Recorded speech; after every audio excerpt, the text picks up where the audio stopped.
Ms. Kong was correct that this was almost certainly a response to the North Korean to the exercise. The North Koreans do this almost every year.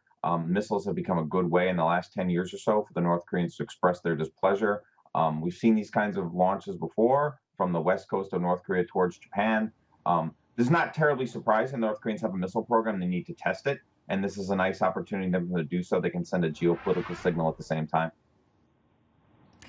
Robert, what is next when you look at this situation? I mean, it was only a week or so ago, a couple of weeks ago, that we saw the last launch. Obviously, both the US and China have talked about it.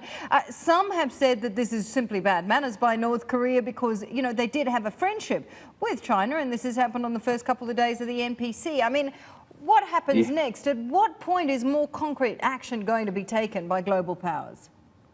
Right. Well, the Trump administration is already considering airstrikes, right? And usually when there's a new American president, there's a North Korea policy review because nobody really quite knows what to do with North Korea, to be honest. And one of the things that the Trump people are thinking about is airstrikes.